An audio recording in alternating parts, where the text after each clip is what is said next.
जय हिंद। स्वागत है आप सभी का आपके अपने YouTube चैनल अमृत एकेडमी पे। हम लोग अपना बिहार का पीआरटी की मैथ की प्रैक्टिस क्वेश्चन स्टार्ट किए हुए हैं। ये प्रैक्टिस सेट है हमारा, ठीक है। अब तक हम लोगों ने 2 प्रैक्टिस सेट कर चुके हैं और एक मैराथन क्लास कर लिया है। आज ये आपका तीसरा प्रैक्टिस सेट होगा जिसमें लगभग 15 से 20 मोस्ट इंपॉर्टेंट क्वेश्चन आप लोगों के साथ विद शॉर्ट ट्रिक डिस्कस किए जाएंगे, ठीक है। अगर आप लोग चैनल पे नए हैं तो चैनल को प्लीज़ सब्सक्राइब कर लीजिएगा, क्योंकि इसी तरीके से हर एक टीचिंग एग्जाम के लिए मैं मैथ और साइंस अपने इस चैनल पे कराता रहता हूँ, ठीक है। तो चलिए बिना टाइम वेस्ट किए आज की क्लास को शुरू करते हैं। देखिए पहला क्वेश्चन आपकी स्क्रीन पे दे रखा है, ध्यान से क्वेश्चन को पढ़िएगा और मेरे सोल्यूशन का तरीका देखिएगा, ठीक है। देखिए क्या कह रहा है कि एक साइकिल 16% लाभ पर बेची जाती है, ठीक है। कोई साइकिल है जिसको 16% लाभ पर बेची जाती है। फिर कह रहा है यदि इसे 100 रुपये अधिक पर बेचा जाता तो 20% का लाभ होता, ठीक है। साइकिल का लागत मूल्य आपसे पूछ रखा है, ठीक है ना। तो क्या कह रखा है, पहले देखिए जो प्रॉफिट पहली बेची गई ये 16% के प्रॉफिट पे बेचा गया, ठीक है। कह रहा है अगर 100 रुपया अधिक और बेच दिया जाता, जितने पे बेचे थे उससे 100 रुपया और बेच दिया जाता तो ये जो प्रॉफिट थी बढ़ करके कितनी हो जाती, 20% हो जाती, ठीक है।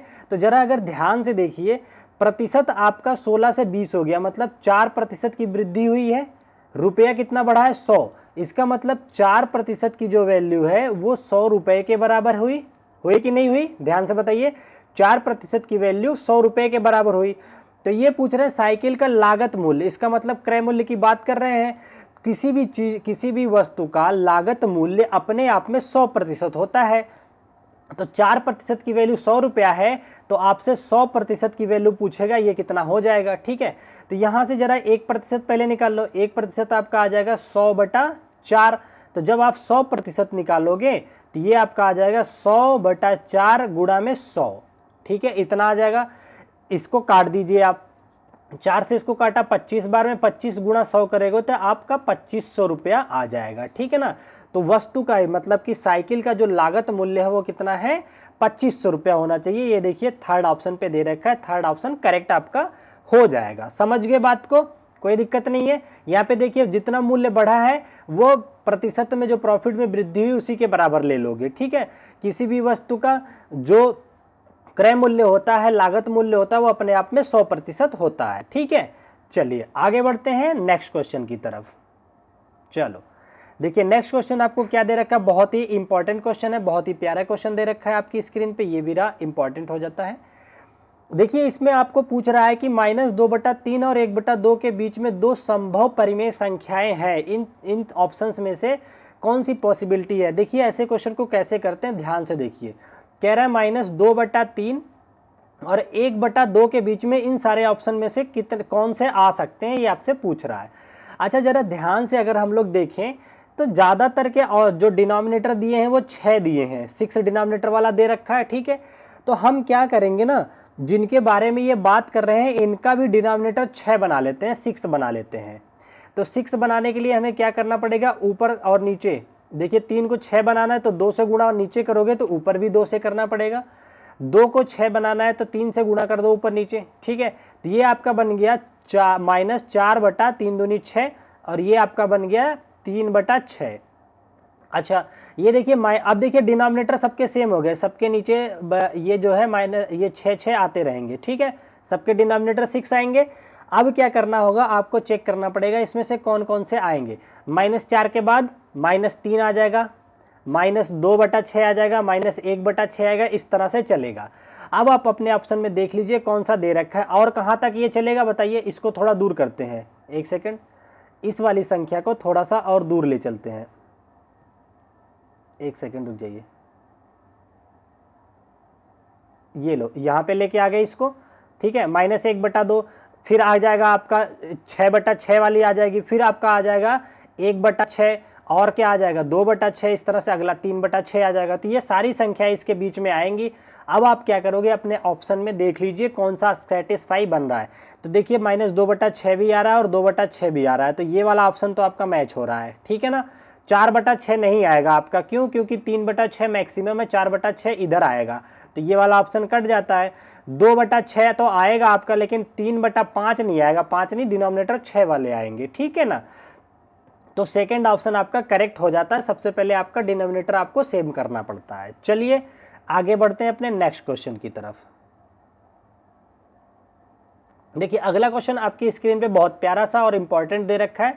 इसमें देखिए क्या कह रहा है कि 3/4, यहाँ पे मैं लिख देता हूँ 3/4 की घात -6 है, गुणे यहाँ पे दे रखा है 4/3, तो 4/3 को मैं 3/4 बना देता हूँ। 3/4 बनाओगे तो जो घात -8 में उसका साइन चेंज हो जाएगा, तो ये +8 घात हो जाएगी। राइट साइड में भी 3/4 है, ये पावर n हो जाएगी। ठीक है ना। देखिए सबके आधार सेम है, 3/4 3/4, तो घातें जुड़ जाती हैं। तो घात 8 में -6 जुड़ेगा तो आपका 2 आ जाएगा, बराबर हो जाएगा n के। ठीक है ना। तो आपसे n ही पूछ रखा था, इधर भी बेस समान है, तो n की वैल्यू आपकी 2 आ गई, जो कि इसमें कहीं पे भी मुझे दिख नहीं रही है। तो उपरोक्त में से कोई नहीं इसका करेक्ट ऑप्शन होगा। समझ गए बात को। 1 मिनट में इसका आंसर मैच कर लेता हूँ, कुछ और तो नहीं दे रखा है। हाँ, इसका ऑप्शन हो जाएगा उपरोक्त में से कोई नहीं, क्योंकि इसका जो आंसर आएगा वो 2 आएगा आपका। ठीक है, चलो आगे बढ़ते हैं अपने अगले क्वेश्चन की तरफ।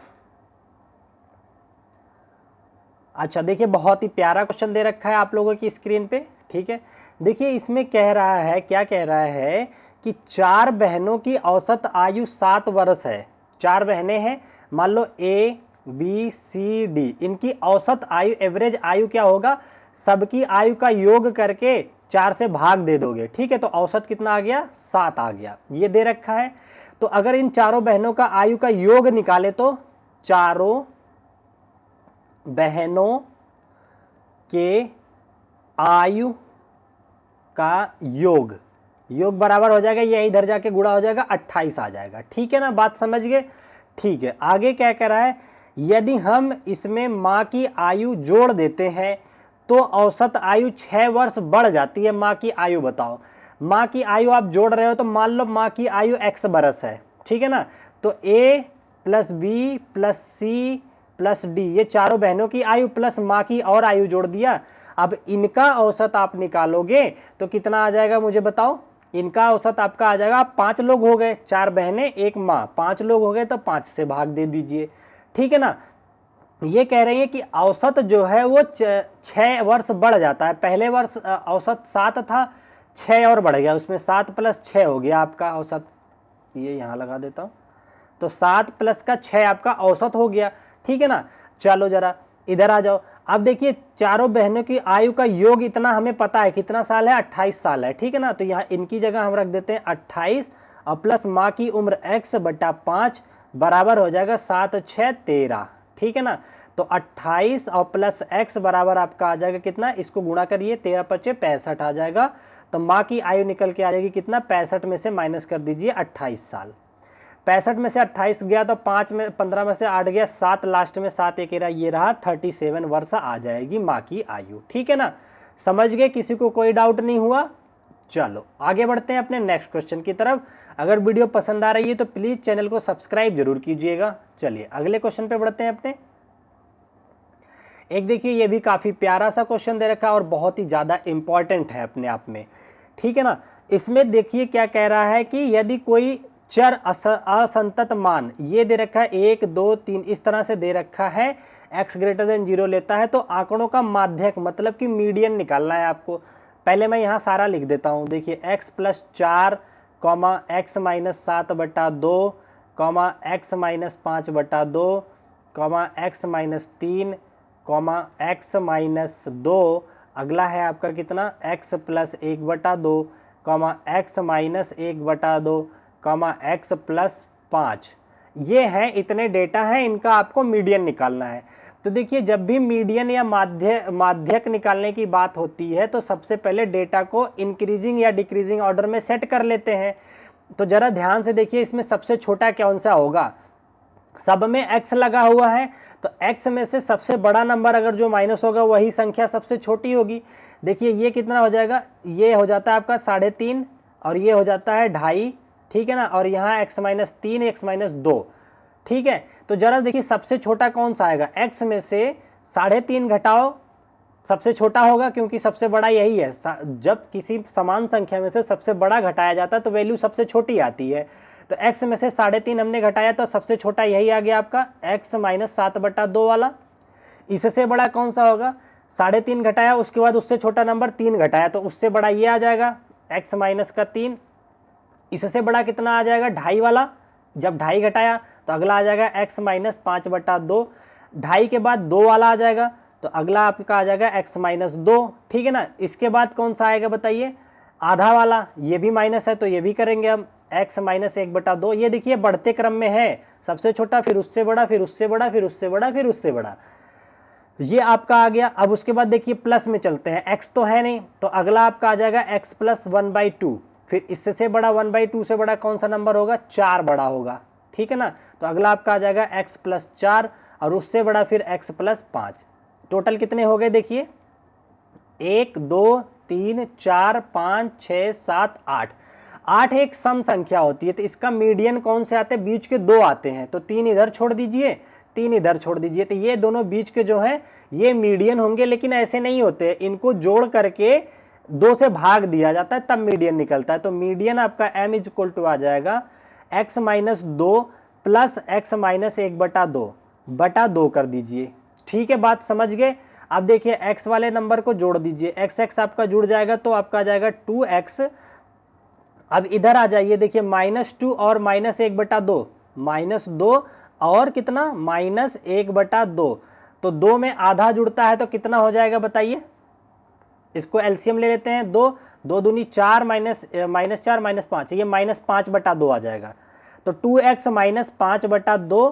ठीक है, और इसका होल डिवाइडेड बाई अभी 2 बचा हुआ है, सबका डिनोमिनेटर आ जाएगा इसका पूरे का 2। ठीक है, कोई दिक्कत नहीं है। अब इस 2 को क्या करते हैं? दोनों के साथ अलग अलग मल्टीप्लाई करते हैं। तो देखिए 2x/2 ये वाला इसके साथ और -5/2 इंटू 2 कर दीजिए, ऐसे कर दीजिए। तो ये देखिए ये कट गया, आपका आ जाएगा x माइनस 5/4। ठीक है, बात समझ गए। ये आपका करेक्ट आंसर होगा। ये जो 2 था मैंने इसके भी डिनोमिनेटर में ला दिया और इसके भी, समझ गए। तो मीडियन क्या निकल के आ गया? x minus 5/4। कहाँ दे रखा है? ये रहा थर्ड ऑप्शन, x माइनस 5/4 इसका क्या हो गया? मीडियन हो गया आपका। आई होप आप लोग चीज़ों को समझ गए होंगे। चलिए अगले क्वेश्चन की तरफ बढ़ते हैं। देखिए नेक्स्ट क्वेश्चन आपकी स्क्रीन पे क्या दे रखा है, इसको ध्यान से देखिएगा। बहुत ही अच्छे अच्छे क्वेश्चन मैंने सेलेक्ट कर रखे हैं आपके एग्जाम्स के लिए। इतना भी अगर आप करके चले जाते हैं तो 100% मैथ में आप नंबर लेके आओगे। ठीक है, देखिए क्या कह रहा है? एक भिन्न जिसका 1/27 से वही अनुपात है जो 3/11 का 5/9 से है। ठीक है ना। अच्छा, तो देखिए 1/27 के साथ एक कोई भिन्न हमने मान लिया x है, समानुपात। कह रहा है इनका अनुपात वही है, इन दोनों का अनुपात वही है जो इधर है 3/11 अनुपात 3/11 का 5/9 के साथ, 5/9 के साथ। ठीक है ना, यही सेम अनुपात दिखा रहा है, कोई दिक्कत नहीं है।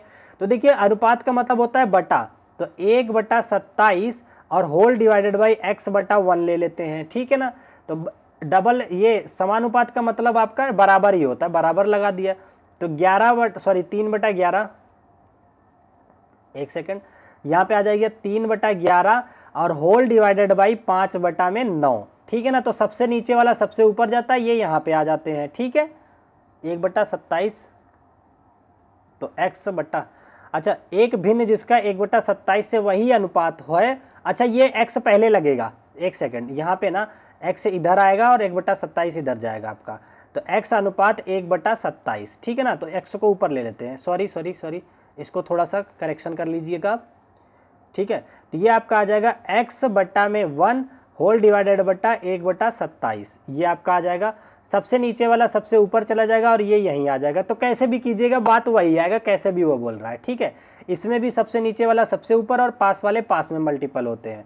तो इधर आपका आ जाएगा 27x बराबर आपका कितना आ जाएगा 9 तियां 27 और बट्टा कितना आ जाएगा आपका 27 बट्टा में 11×5 55, 55 आ गया। ठीक है ना।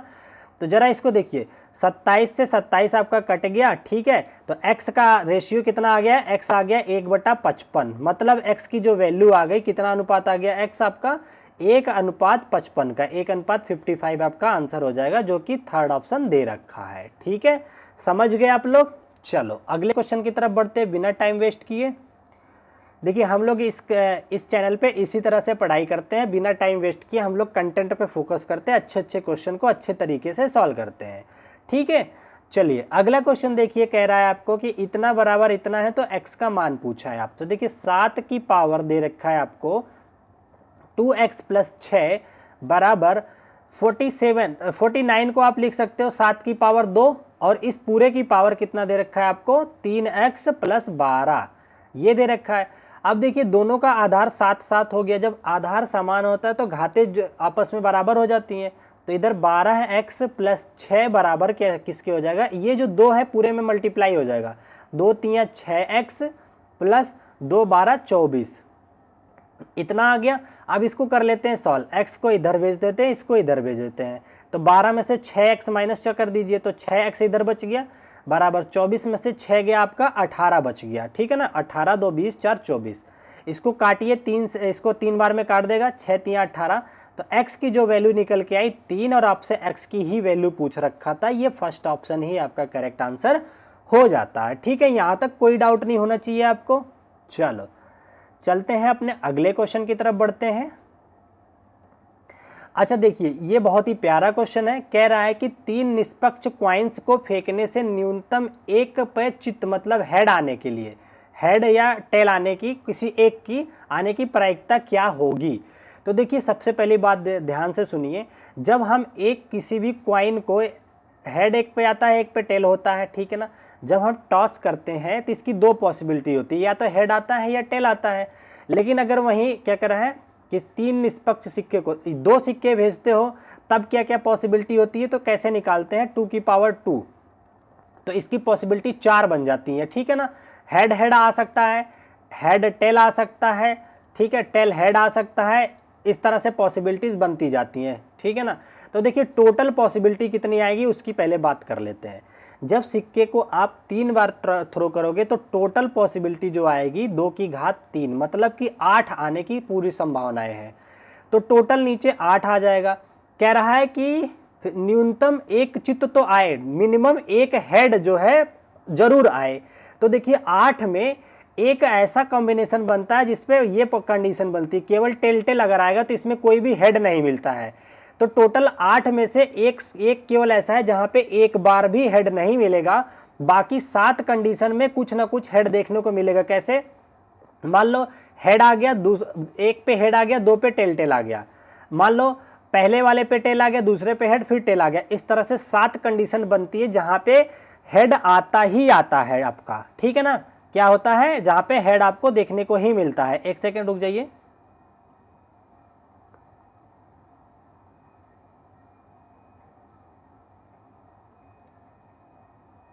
बस एक सेकेंड, हाँ ठीक है ना, जहां पे आपको क्या हेड देखने को ही मिलेगा, तो उसने वही बोला है कि कम से कम एक बार हेड तो जरूर उसमें हो। तो ऐसी 7 कंडीशन है जहां पे एटलीस्ट एक बार, 8 में से 7 ऐसी कंडीशन है जहां पे एक बार हेड आता ही है। केवल लास्ट की कंडीशन ऐसी होती है जब टेल टेल आ जाता है तो वही कंसिडर नहीं किया जाएगा, ठीक है। तो आपकी जो प्रोबेबिलिटी हो जाएगी वो 7/8 की हो जाएगी। सेकेंड ऑप्शन आपका करेक्ट आंसर हो जाएगा, ठीक है, किसी को कोई डाउट नहीं है। चलिए आगे बढ़ते हैं अगले क्वेश्चन की तरफ। अच्छा ये देखिए आपके सामने एक समीकरण दे रखा है, इसमें कह रहा है के किस मान के लिए समीकरण अनंत हल रखता है, इनफाइनाइट मेनी सॉल्यूशन। देखिए इस तरह से a1x + b1y + c1 = 0 अगर एक इक्वेशन है, दूसरी है a2x + b2y + c2 = 0, तो इन दोनों के अनंत हल आने का मतलब होता है कि ये दोनों लाइन एक दूसरे को ओवरलैप कर लें। इसके लिए कंडीशन होती है आपकी कि a1/a2 = b1/b2 = c1/c2। ये कंडीशन अगर फॉलो हो गई तो इनफाइनाइट मेनी सॉल्यूशन हो जाता है। तो सॉरी, तो यही चीज़ें इसमें चेक करते हैं। चलिए ये 3k - 1x + 4y = 24, ये पहली इक्वेशन हो गई, ठीक है। इधर कितना दे रखा है 15x + 20y = 8k + 3, ये आपका हो गया। अब इनफाइनाइट मेनी सॉल्यूशन की कंडीशन क्या कहता है कि a1/a2 मतलब a1 आपका x का कोफिशिएंट यहाँ से, x का कोफिशिएंट यहाँ से, इनका रेशियो कीजिए, तो 3k - 1/15 ये बराबर होने चाहिए y के कोफिशिएंट के साथ, तो 4/20 के, और बराबर होने चाहिए c वाली वैल्यू के साथ, तो 24/8 ब्रैकेट में k + 3 के, इतने के बराबर होना चाहिए। हम क्या करते हैं, पहले इन दोनों को लेकर के सॉल्व करके k निकाल लेते हैं। तो इसको काटिए, 4 एकम और 4 पच्चे 20, ये आ जाएगा, और 5 एकम 5, 5 तिहाई 15, ये आ गया आपका। 3k - 1/3 बराबर 1 के हो गया, इधर क्रॉस मल्टीप्लाई हो जाएगा आपका, तो 3k - 1 ये बराबर हो जाएगा 3 के, ठीक है ना। तो देखिए ये वाला 3 जो है इस 3 को काट देगा, तो आपका k - 1 बराबर 0, मतलब कि k बराबर आपका 1 हो जाएगा, ठीक है ना। आपसे k की ही वैल्यू पूछा था अनंत के लिए, तो हमने देख लिया कितना आया, 1 आया। 1 तो इसमें कहीं नहीं है, इसका मतलब आपका उपयुक्त में से कोई भी आंसर करेक्ट नहीं है। समझ गए, यहाँ तक किसी को कोई डाउट नहीं है? एक सेकंड में इसका क्रॉस चेक कर लेता हूँ आंसर भी कहीं, क्योंकि आप लोग इसका जो आंसर आएगा ये आ रहा है 2, ठीक है, 2 आ रहा है। अच्छा सॉरी, यहाँ पे एक छोटी सी मिस्टेक हमसे हो गई है, ये 0 क्यों होगा? आप जब 3 से 3 काटोगे, देखिए जरा ध्यान से देखिए, लाइव क्लासेस के पीछे मैं इसीलिए पढ़ा हूँ, आप लोग थोड़ी संख्या बढ़ जाती तो मैं लाइव क्लासेस लेने लगता। देखिए क्या है, यहाँ से k - 1 आपका कितना आ जाएगा, 3/3, जो कि 1 के बराबर हो जाता है। तो k - 1 बराबर 1 हो जाएगा, तो दिस इंप्लाइज दैट 1 इधर आके जुड़ जाएगा, तो k की वैल्यू आपकी 2 आ जाएगी, ठीक है ना। सॉरी, ये माई मिस्टेक, इसको कट कर दीजिए, ये ऑप्शन को अपने आप टिक कर लीजिए सही। आप लोग आई थिंक सही किए होंगे, अब आप लोग को लग रहा होगा कि ये आएगा आंसर सेकंड वाला, ठीक है ना। तो पहला ऑप्शन इसका करेक्ट हो जाएगा, जिसकी वैल्यू कितनी दे रखी है, 2, ठीक है। किसी को कोई डाउट नहीं है? तो देखिए पहले ये आपको कंडीशन पता होनी चाहिए। कंडीशन ये होता है इनफाइनाइट मेनी सॉल्यूशन की कंडीशन 2 लाइनों के लिए, ठीक है। चले आगे बढ़े, ठीक है। चलिए अगले क्वेश्चन की तरफ बढ़ते हैं हम लोग, ज़्यादा टाइम तो नहीं ले रहे हैं आपका, ठीक है। देखिए अगला क्वेश्चन बहुत प्यारा सा क्वेश्चन आपकी स्क्रीन पे ये रहा। देखिए इस क्वेश्चन में आपसे पूछ रहा है यदि इतना बराबर इतना है तो x का मान आपसे पूछ रहा है। तो देखिए रूट अंडर आपको ये दे रखा है एलसीएम में 169, तो ऊपर आ जाएगा 169 + 27, ये बराबर आपका आ जाएगा एलसी, यहाँ नीचे 13, तो 13 प्लस का x आ जाएगा, ठीक है ना। अच्छा 169 को जब रूट से बाहर निकालोगे तो आपका आ जाएगा, ऊपर केवल रूट रहने दो, ये आ जाएगा 9 7 16 का 6, कैरी लगा 1, और 6 2 8 1 9, 196 ऊपर आ जाएगा, नीचे आपका आ जाएगा 13, बराबर हो जाएगा 13 + x/13, 13 से 13 कट गया आपका। 196 का अगर परफेक्ट स्क्वायर रूट निकालोगे तो ये 14 का होता है, तो 14 बराबर आपका आ जाएगा 13 + x, तो x कितना आ जाएगा, 13, 14 में से 13 माइनस कर दीजिए, तो 1 आ जाएगा आपकी x की वैल्यू, जो कि x का मान पूछा था 1 आ जाएगा। फर्स्ट ऑप्शन आपका करेक्ट आंसर हो जाएगा, ठीक है। किसी को कोई डाउट नहीं है? चलो आगे बढ़ते हैं, ठीक है। नेक्स्ट क्वेश्चन पे आ जाते हैं। देखिए अगला क्वेश्चन क्या कह रहा है, बहुत ही प्यारा क्वेश्चन दे रखा है, काफी इंपॉर्टेंट और काफी बड़ा है, लेकिन हम लोग बहुत आसान से सॉल्व करेंगे। कह रहा है ए और बी स्थान एक राजमार्ग पर 100 किलोमीटर की दूरी पे है। मान लो ये एक राजमार्ग है, यहाँ पे ए है, यहाँ पे बी है, इनके बीच की दूरी कितनी है, 100 किलोमीटर है, ठीक है, इनके बीच की डिस्टेंस। कह रहा है कि एक ही समय में एक कार ए से और दूसरी कार बी से चलना शुरू करती है। एक कार यहाँ खड़ी है, ठीक है, और एक कार यहाँ पे खड़ी है, चलना शुरू करती हैं। यदि कारें एक ही दिशा में अलग अलग गति से चलती हैं तो वो 5 घंटे में मिलती हैं। देखो जब कार एक ही दिशा में चल रही है, मान लो V1 से चल रही है, इसी डायरेक्शन में ये V2 से चल रही है, अलग अलग चाल से, इनका V1 और इनका V2 है, तो ये मिल रही है 5 घंटे में मिल रही है, ठीक है ना।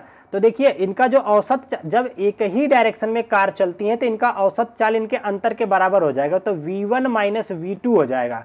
तो चाल, औसत चाल हो जाएगा क्या, दूरी बटा समय। तो दूरी कितना था, 100, ठीक है ना, 100 किलोमीटर दूरी थी, समय कितने कब मिल रहे थे, 5 घंटे पे मिल रहे थे, तो 5 से भाग दे दीजिए, तो ये 20 आ जाएगा।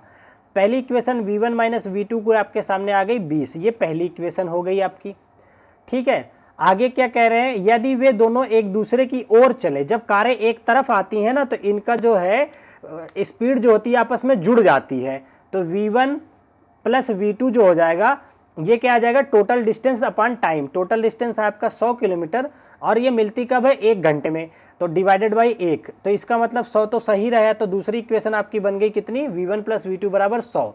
अब आपसे पूछा है v1 और v2 दोनों की चालें पूछ रखा है, ठीक है। तो ऐसी कंडीशन में v1 जो निकलता है, v1 निकालने के लिए इन दोनों को जोड़ के 2 से भाग दे दो, या दोनों इक्वेशन को आपस में ऐड कर लो, कैसे भी। तो v1 आपका आ जाएगा 100 प्लस 20 डिवाइडेड बाई 2, तो यह आ जाएगा 120/2 जो कि 60 के बराबर होता है। तो v1 आपका 60 आएगा, और v2 निकालने के लिए क्या करोगे आप लोग, दोनों का अंतर करके 2 से भाग दे दो। तो 100 में से 20 माइनस कर दोगे तो आपका 80 आ जाएगा, बटा 2 कर दोगे तो ये आ जाएगा 40, ठीक है ना। तो पहली कार जो है 60 की स्पीड से जाएगी और दूसरी कार आपकी 40 की स्पीड से रहेंगी। दोनों कारों का चाल क्या होगा, 60-40, जो कि ए ऑप्शन में दे रखा है। बहुत ही आसान क्वेश्चन हो गया। अब समझ गए आप लोग, जब कार एक ही डायरेक्शन में गति करती हैं तो उनके चालों का अंतर निकाला जाता है, और कार जब विपरीत दिशा में गति करती हैं तो चालों का योग हो जाता है। समझ गए। चलिए अगले क्वेश्चन की तरफ बढ़ते हैं हम लोग। अब देखिए बहुत आसान सा क्वेश्चन कह रहा है कि निम्नलिखित में से कौन सा एक पद का मतलब होता है मोनोमियल, मोनोमियल कौन सा है ये पूछ रहा है।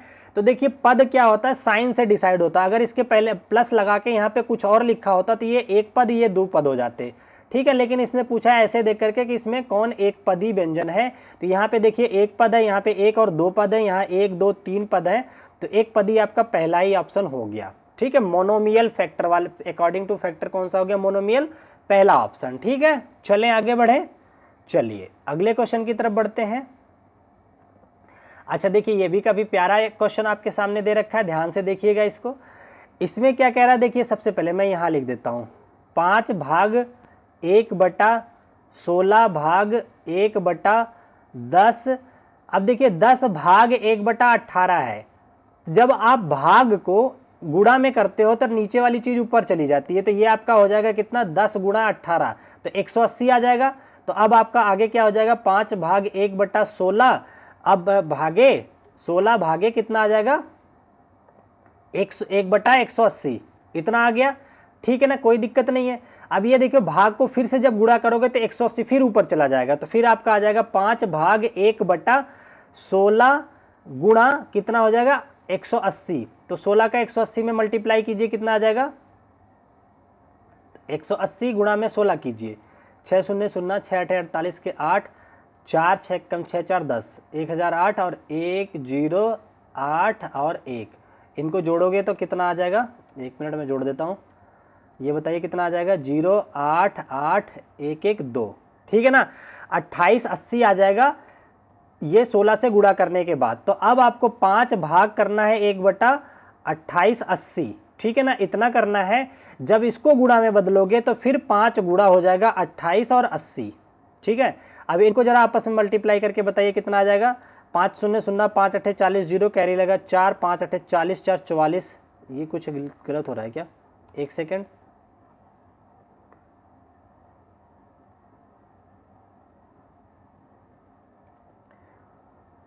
एक सेकंड रुक जाइए, यहाँ पे कुछ मिस्टेक हुई है शायद, जरा देखिए। ये 180, तो 180 गुणा 16 करेंगे तो कितना आएगा, 16 गुणा 180 कितना होता है, एक मिनट में कैलकुलेटर कर लेता हूँ, क्योंकि आप लोग हो नहीं सामने तो थोड़ा सा दिक्कत हो जाती है, वरना माइंड में वही चीज़ें चलती हैं।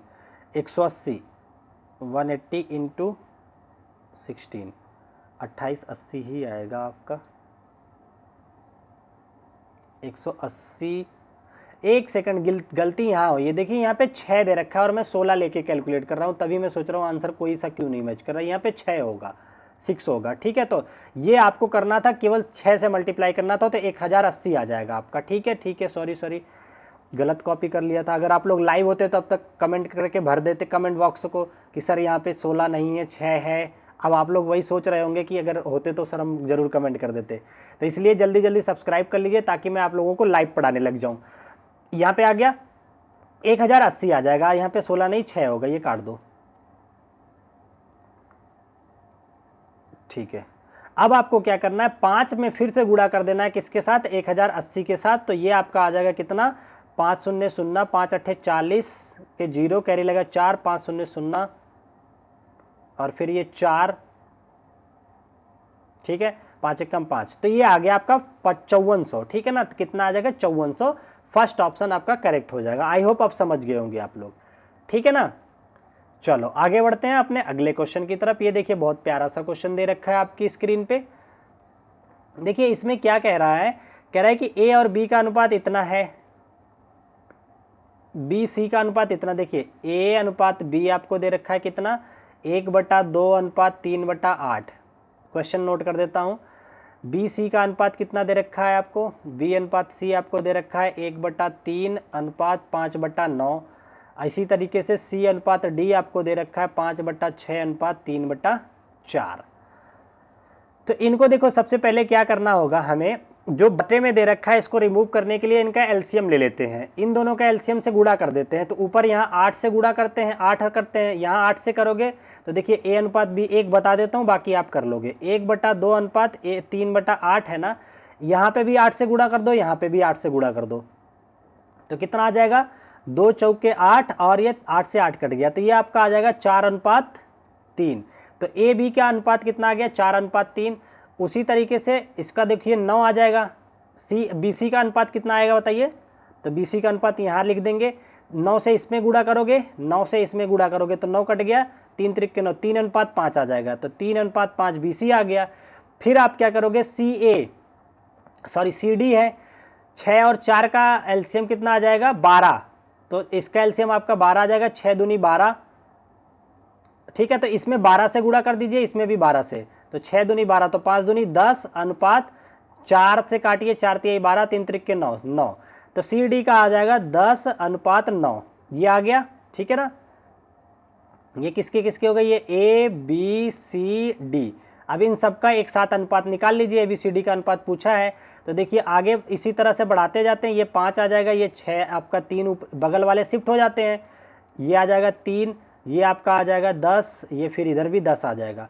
तो लास्ट में आपका कौन सा आएगा, देखिए एक चीज़ तो आप ऑप्शन से भी कर सकते हो। इधर देखिए अगर हम ऑप्शन से जाना चाहें तो यहाँ पे ज़रा देखिए लास्ट में आपको 9 मिल रहा है ना, तो आपके तीनों ऑप्शन में से जो 9 से डिविजिबल होगा लास्ट वाला वही आंसर होगा। केवल एक ही है जो 9 से डिविजिबल है, तो आपका यही करेक्ट आंसर हो जाएगा। मैं निकाल के भी दिखा देता हूँ आप लोगों को, ठीक है। देखिए कैसे आएगा, 9 3 27, इसको देखिए सबको गुणा कीजिए, ठीक है ना। तो इसको करो 3 पचे 15, 15 9 15, 9 9 पचे 45, 5 4 9 कम 9 4 13, 135। तो ये 135 आ गया। जब इसको सिंप्लीफाई आप करोगे तो ये कट करके आपका यही आने वाला है, ठीक है ना। तो ऐसे क्वेश्चन को आपको इतना सॉल्व नहीं करना है। यहाँ तक आने के बाद 9 आ गया ना, अब आपको यही देखना है। देखिए मैं आपको शॉर्ट ट्रिक में ये बताता रहता हूँ कि देखिए डी जो होगा वो 9 से डिविजिबल होगा, तो इस ये भी 9 से डिविजिबल नहीं है, ये भी नहीं है, तो ये आपका आंसर हो सकता है। अब और पीछे देख लेते हैं जरा, आपका जो सी होगा वो 10 से डिविजिबल होगा, हाँ ये भी फॉलो कर रहा है। अब आपका जो बी होगा वो 3 से डिविजिबल होगा। बी कितना था यहाँ पे देखिए, बी 3 था ना, या 3 से भी डिविजिबल है। और ए जो होगा वो 4 से डिविजिबल होगा, ये भी है। तो सारी क्राइटेरिया को यही फॉलो कर रहा है, यही करेक्ट ऑप्शन हो जाएगा। ये देखिए दोनों नहीं कर रहे हैं, तो एक ऑप्शन करेक्ट हो गया। आप ऑप्शन से चेक कर सकते हैं, आपको ज़्यादा कैलकुलेट करने की ज़रूरत नहीं है। आप चाहें तो इस तरह से भी ऐसे कैलकुलेशन कर सकते हैं, फिर भी सॉल्व करके आपका फिर यही आना है, ठीक है, समझ गए। चलो आगे बढ़ते हैं अपने नेक्स्ट क्वेश्चन की तरफ। देखिए अगला क्वेश्चन बहुत प्यारा सा दे रखा है आपको कि तांबे के एक गोले का व्यास 6 सेंटीमीटर है। गोले का व्यास दे रखा है, मतलब तो डी दे रखा है आपको 6, तो रेडियस कितनी हो जाएगी गोले की 3 सेंटीमीटर, ठीक है ना। गोले को पिघलाया जाता है और एक समान वृत्त अनुप्रस्थ काट के लंबे तार खींचे जाते हैं। यदि तार की लंबाई 36 सेंटीमीटर है तो इसकी त्रिज्या बताइए। देखिए एक गोला था, इसको मेल्ट करके तार बना दिया गया सिलेंडर के फॉर्म में, ठीक है ना। तो ये आ गया, तो इनके वॉल्यूम जो है वो बराबर होंगे। तो गोले का वॉल्यूम क्या होता है 4/3 पाई आर क्यूब, ये बराबर होगा तार का वॉल्यूम। तार कैसा है, सिलेंड्रिकल है, सिलेंडर का वॉल्यूम क्या होता है पाई आर स्क्वायर एच, इसके बराबर होगा। तो यहाँ पाई से पाई आपका कट जाता है, बाकी वैल्यू रख देते हैं 4/3 गुणा आर की वैल्यू कितनी है इसका 3 है, तो 3 गुणा 3 गुणा 3 बराबर, और इसकी रेडियस नहीं पता है तो ये आर स्क्वायर हमें निकालना है। हाइट इसकी दे रखी है 36, तो ये 36 आ जाएगा, ठीक है ना। तो अब इसको कैलकुलेट करते हैं, देखते हैं। 1 3 से तो ये 1 3 कट गया, 3 त्रिके 9, 9 से ये काट दीजिए 4 बार में, ठीक है ना, कोई दिक्कत नहीं आई। 9 से काट दिया आपने 4 बार में, हाँ 3 से 1 ये कट गया, 4/3, इधर 4 है इधर 4 है, 4 से 4 भी कट गया, 1 आ गया। आर स्क्वायर की वैल्यू आपकी कितनी मिल गई, 1, तो आर की वैल्यू √1 आ गई, मतलब कि 1 आ गई रेडियस। तो 1 रेडियस का तो कोई ऑप्शन ही नहीं है, ठीक है। तो और रेडियस ही पूछ रखा था, तो इसका नन ऑफ द दीज हो जाएगा, उपरोक्त में से कोई नहीं। एक बार मैं इसका भी क्रॉस चेक कर लेता हूँ आंसर, क्योंकि आप लोग लाइव नहीं हो तो मुझे बहुत थोड़ा सा बाद में कमेंट आता है तो मैं कुछ सुधार नहीं कर पाता हूँ। अभी कोई दिक्कत होगी तो मैं सुधार कर दूंगा आपका, बस 1 सेकंड की। इसका आंसर जो होगा आपका, हाँ ठीक है, कोई नहीं आएगा, इसका 1 ही आंसर होगा, यही करेक्ट है, ठीक है। चलिए आगे बढ़ते हैं, देखते हैं और कोई क्वेश्चन है क्या।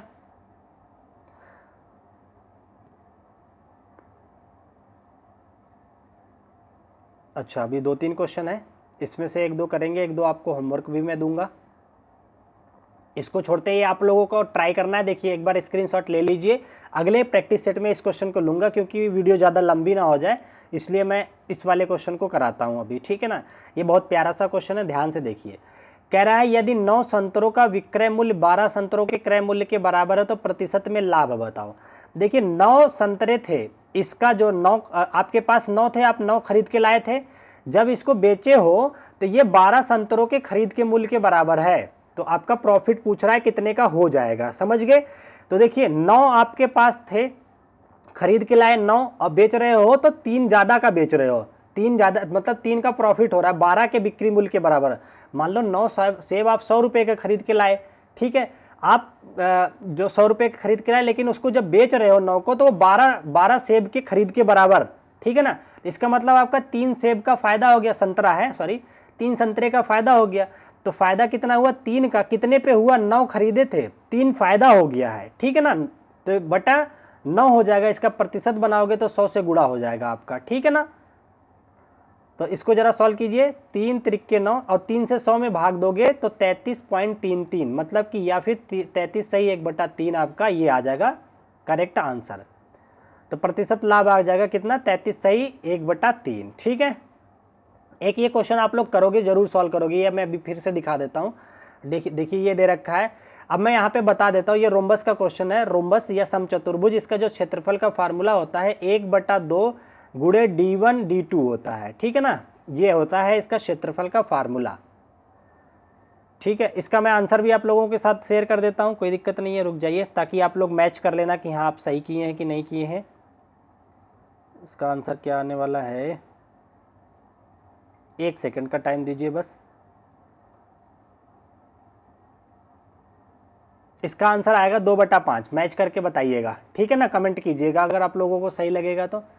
ये आपका हो गया ये वाला। अच्छा ये लास्ट क्वेश्चन आपका, ये हम कर लेते हैं, बहुत प्यारा सा क्वेश्चन है प्रिज्म का। कह रहा है 121 वर्ग मीटर क्षेत्रफल वाले, वर्ग मीटर मतलब एक बेस जो दे रखा है, ये वर्गाकार दे रखा है, ये एक बेस है, ठीक है ना, वर्ग के आधार का बेस है, जिसका क्षेत्रफल 121 दे रखा है, 121 ये दे रखा है। तो बताइए वर्ग का क्षेत्रफल क्या होता है, भुजा का स्क्वायर होता है, ये 121 दे रखा है, तो भुजा कितनी आ जाएगी, √121, जिसकी वैल्यू आ जाएगी 11। तो ये वर्गाकार जो बेस है उसका भुजा आ जाएगी 11 सेंटीमीटर। अब कह रहा है कि इस पे 23 सेंटीमीटर ऊंचाई का प्रिज्म बनाते हैं। प्रिज्म कैसे बनता है, इस पे ही सेम शेप का ऊपर जोड़ देते हैं चारों। तो ये देखिए इस तरह से 3D में देखोगे तो ये इस तरह का प्रिज्म दिखेगा आपको, ये प्रिज्म बन गया। अब कह रहे हैं प्रिज्म का वॉल्यूम, तो देखिए किसी भी प्रिज्म का आयतन जो होता है, आयतन या फिर वॉल्यूम क्या होता है, आधार का क्षेत्रफल गुणा ऊंचाई, ठीक है ना। तो देखिए आधार का क्षेत्रफल आपके पास कितना है, आधार का क्षेत्रफल दे रखा है 121, और गुणा कितना करोगे, ऊंचाई इसकी दे रखी है 23, तो 23 से गुणा कर दिए, यही आपका आंसर आ जाएगा, ठीक है। तो 3 एकम 3, लास्ट में 3 एक ही जगह है, यही आपका करेक्ट आंसर होगा। गुणा करके दिखा देता हूँ, देखिए 1 to 1 गुणा 23 करके देख लीजिएगा, 3 एकम 3, 3 दूनी 6, 3 एकम 3, और नीचे आ जाएगा आपका 2 एकम 2, 2 दूनी 4, 2 एकम 2, ये करोगे 3, 6 2 8, और 4 3 7 और 2, देखिए 27 83 घन सेंटीमीटर ये आपका करेक्ट आंसर हो जाएगा। ठीक है, आई थिंक आप लोगों को कोई प्रॉब्लम नहीं होगी, बहुत अच्छे से चीज़ें आप लोग समझ गए होंगे। ठीक है, अगर वीडियो पसंद आई है तो प्लीज़ लाइक शेयर और सब्सक्राइब जरूर करके जाइएगा, क्योंकि मैं इसी तरीके से आपको बेहतर तरीके से कंटेंट लाता रहता हूं आपके हर एक टीचिंग एग्जाम के लिए। ठीक है, तो चलिए आज की क्लास को हम लोग यहीं तक रखते हैं, फिर मिलेंगे आप लोगों से नेक्स्ट वीडियो में। तब तक के लिए अपना ध्यान रखिएगा। ठीक है, और bye bye, take care, thank you so much, जय हिंद।